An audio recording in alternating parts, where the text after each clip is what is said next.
Welcome to Earth Speed. I think it's time we talk about nuclear power. So you know I'm a fan of solar and understand the importance of environmentally sensitive renewables. But I also know in order to meet the demands of a growing humanity, we need access to a lot of cheap, available energy. Now, I'm no energy expert, which is why I sought out two rock stars on the topic.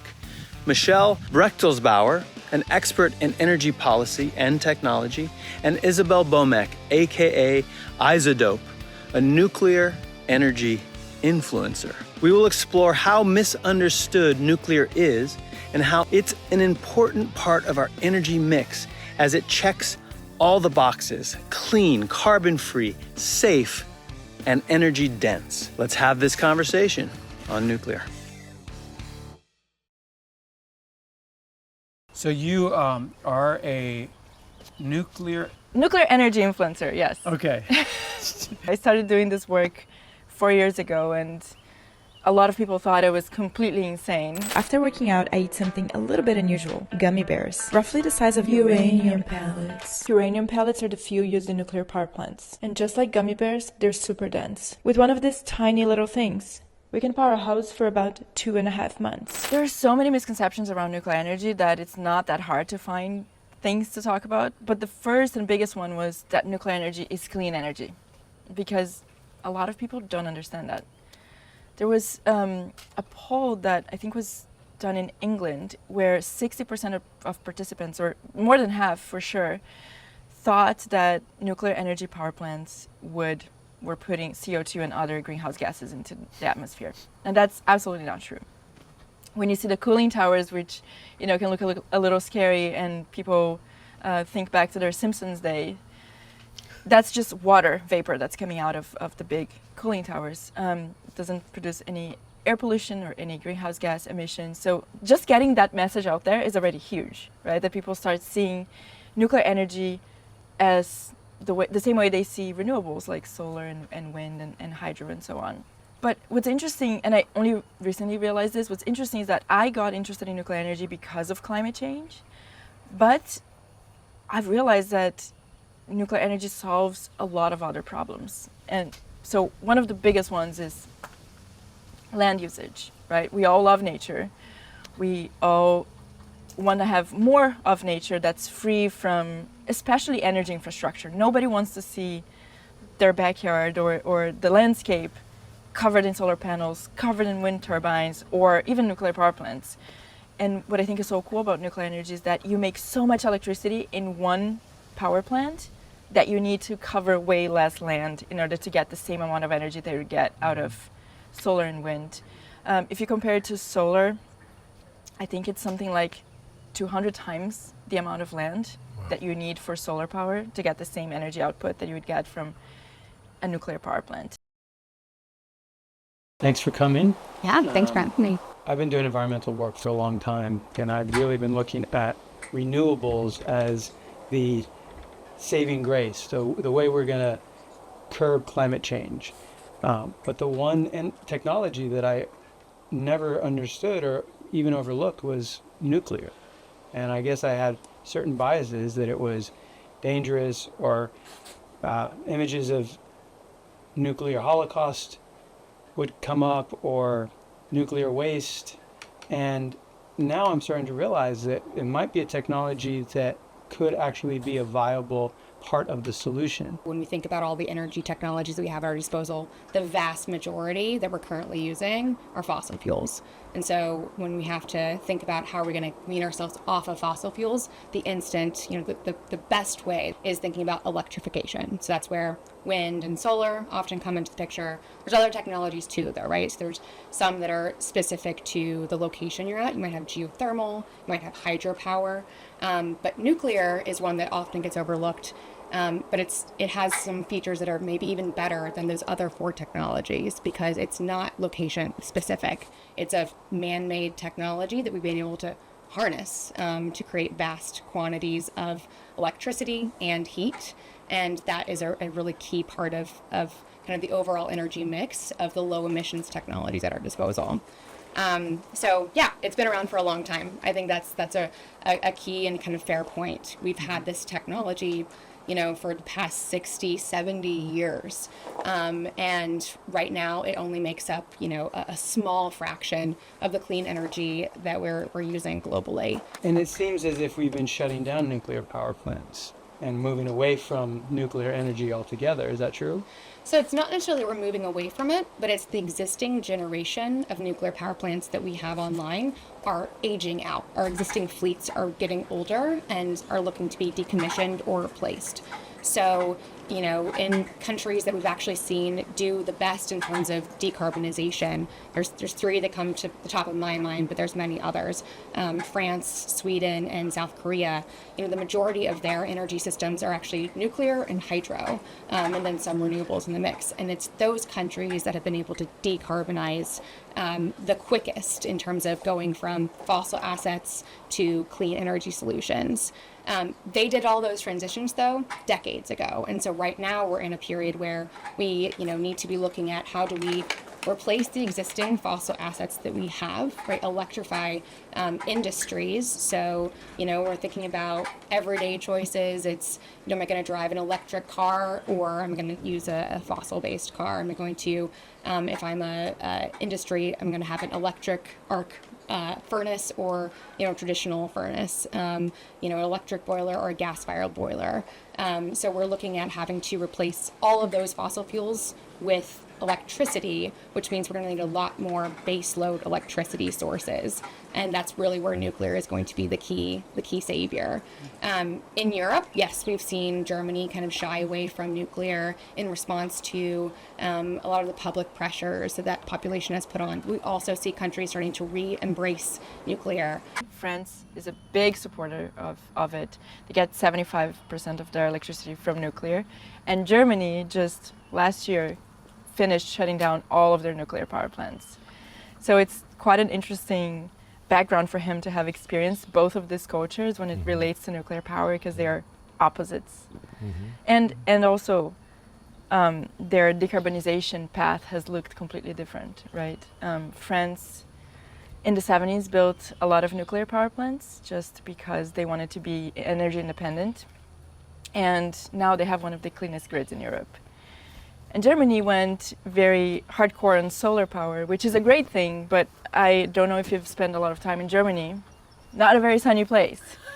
And so, yes, it was good. They pushed the industry forward. They lowered the cost of solar power for the entire world, but they're still getting a huge chunk of their electricity from coal.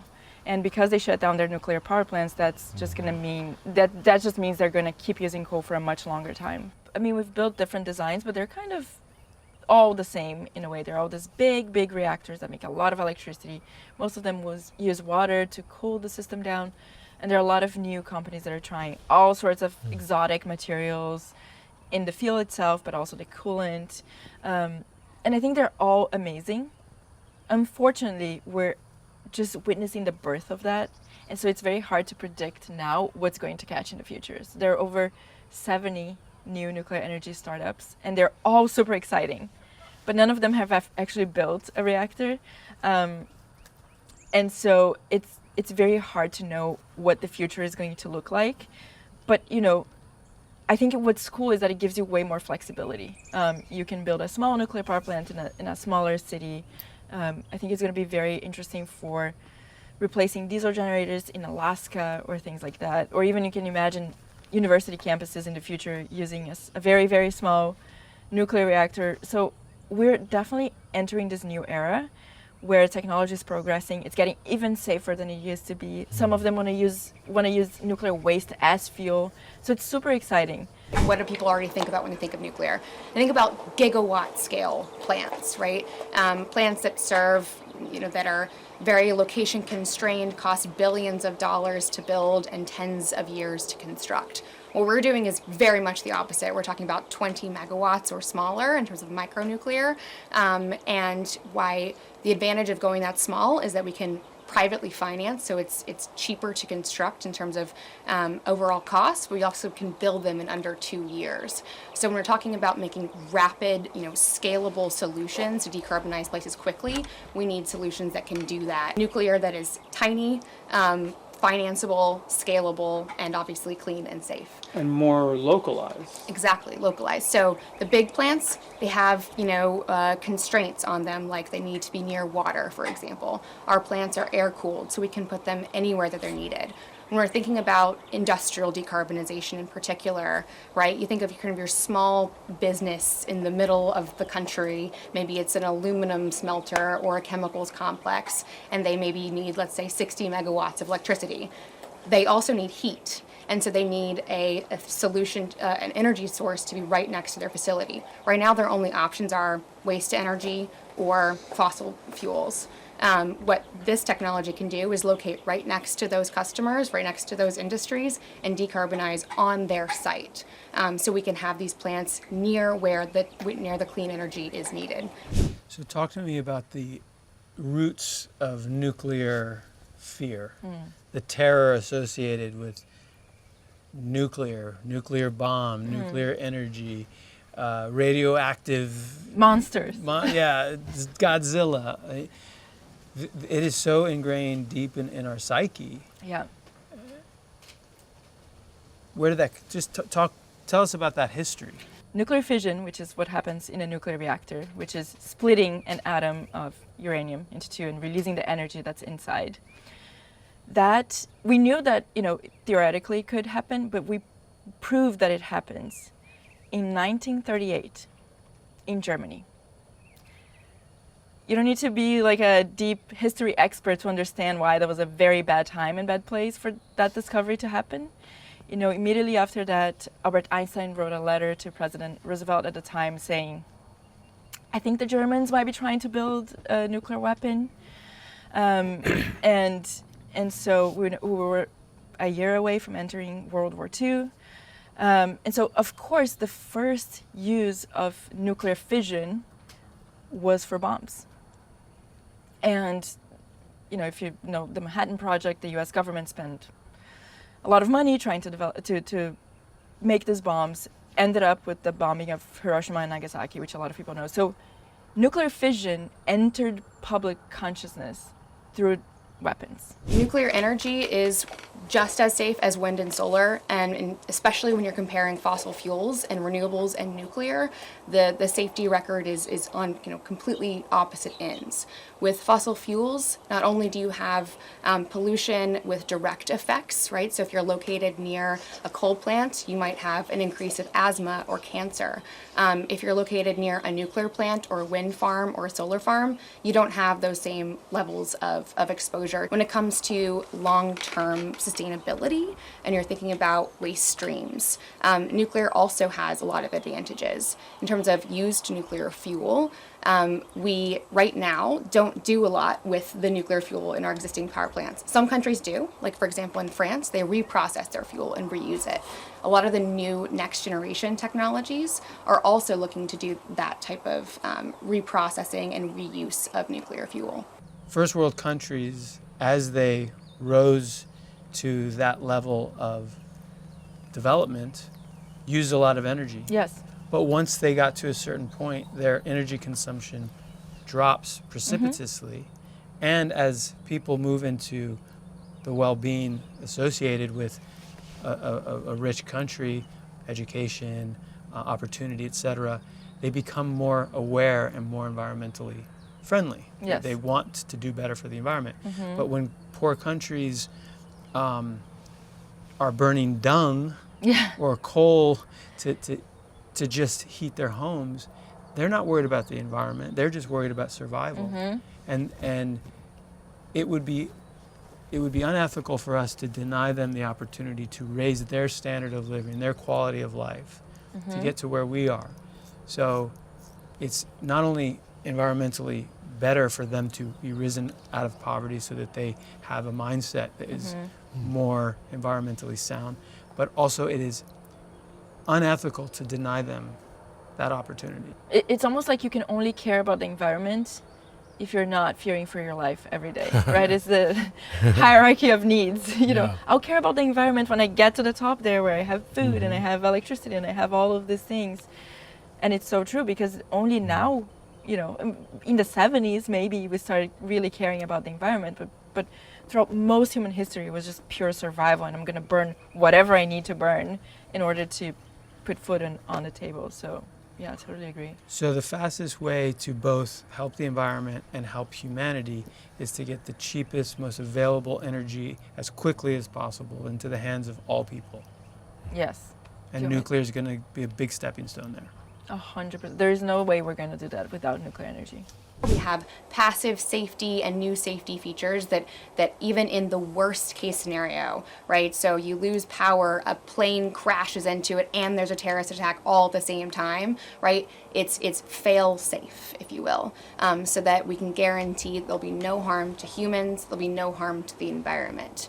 And that's something you get by being able to use new technologies, but also by going a lot smaller. There is nothing on record that says that anybody or the environment has been hurt by spent nuclear fuel, which is what we call nuclear waste.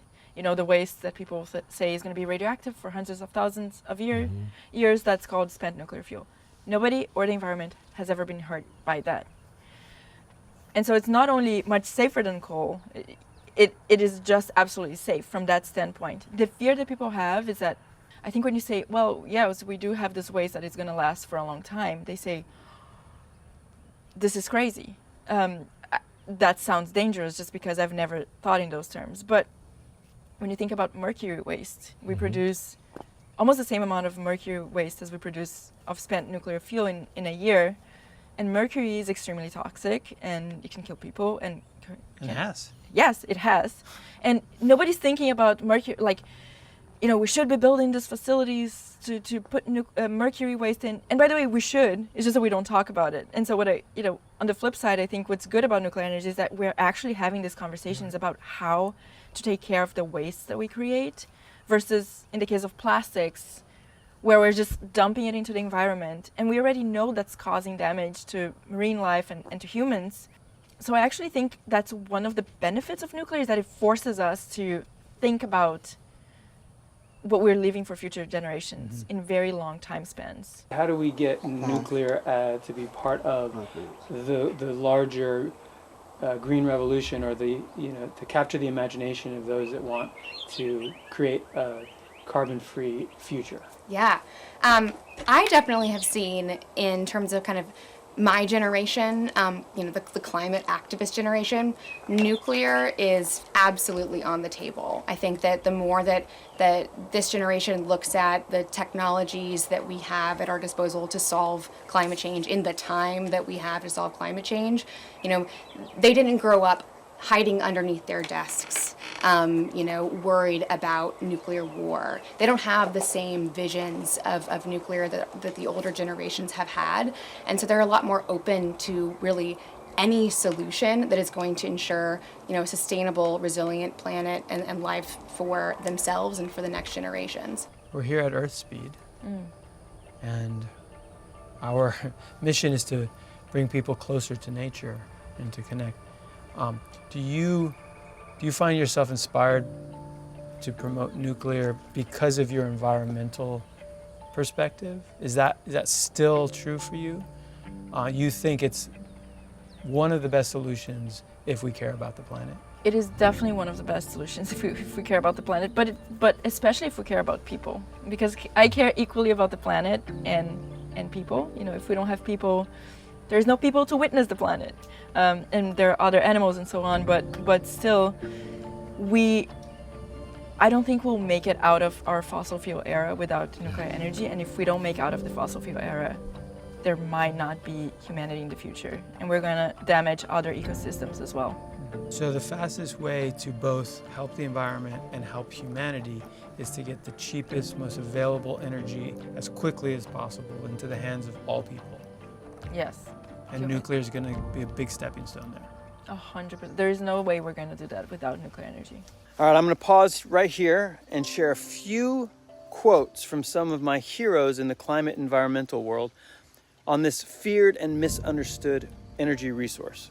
James Henson, former NASA scientist and climate change activist, says, nuclear will make the difference between the world missing crucial climate targets or achieving them. Michael Schellenberger, environmental policy writer and founder of Environmental Progress, says, nuclear energy is the safest energy source we've ever discovered. It's the only energy source that is proven capable of rapidly replacing fossil fuels.